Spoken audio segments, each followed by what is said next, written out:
AE Nookaraju కుటుంబాన్ని ఆత్మహత్యకు ప్రేరేపించారని సాదిక్ ఖాన్ పై case నమోదైంది.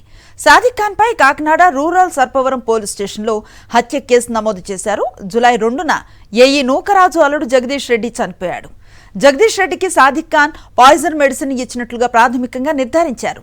సాదిక్ ఖాన్తో పాటు హత్య కేసులో మరొకరు ఉన్నట్లుగా అనుమానాలను వ్యక్తం చేస్తున్నారు పోలీసులు. ఏఈ నూకరాజు కుటుంబం ఆత్మహత్య కేసులో కీలక విషయాలు వెలుగులోకి వస్తున్నాయి.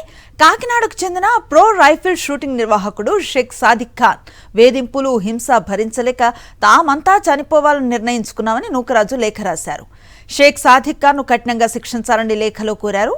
ఏఈ నూకరాజు మరణ వాంగ్మూలంలో ఏం రాశారో ఇప్పుడు చూద్దాం. మరణ వాంగ్మూలం. గౌరవనీయులైన జిల్లా మెజిస్ట్రేట్ మరియు కలెక్టర్ కాకినాడ జిల్లా మరియు సూపరింటెండెంట్ ఆఫ్ పోలీస్ కాకినాడ జిల్లా, నేను తిల్లపూడి నూకరాజు అనే నేను పంచాయతీరాజ్ ఇంజనీరింగ్ విభాగంలో అసిస్టెంట్ ఇంజనీరుగా పనిచేయుచున్నాను. ప్రస్తుతం పిఠాపురం మండలం ఇంజనీరింగ్ అధికారిగా పనిచేయుచున్నాను. నా అల్లుడు ఫిబ్రవరి 2, 2026వ తేదీన మరణించినారు. తదుపరి మా అమ్మాయికి సహాయకారిగా ఉంటానని ప్రో రైఫిల్ షూటింగ్ ఆర్గనైజర్ అయిన షేక్ సాదిక్ ఖాన్ తెలిపినారు. మాకు అంగీకారం లేకపోయినా మా అమ్మాయి సౌజన్యను బెదిరించి నా మనవడు 5వ తరగతి చదువుతున్న కార్తికేయ రెడ్డిని చంపుతానని బెదిరించాడు. వారిని నన్ను చంపుతానని లొంగదీసుకుని అన్ని విలువైన వస్తువులు, బ్యాంక్ అకౌంట్లు అతని ఆధీనంలోకి తీసుకున్నాడు.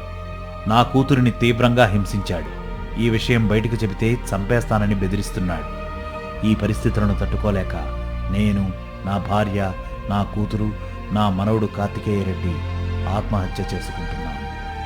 ఆ దుర్మార్గుడిని శిక్షించవలసిందిగా కోరుకుంటున్నాను. ఈ దుర్మార్గుడు ఒలింపిక్స్ కోచ్గా కూడా ఎంపికయ్యాడు. ఇట్లో తిల్లపూడి నూకరాజు.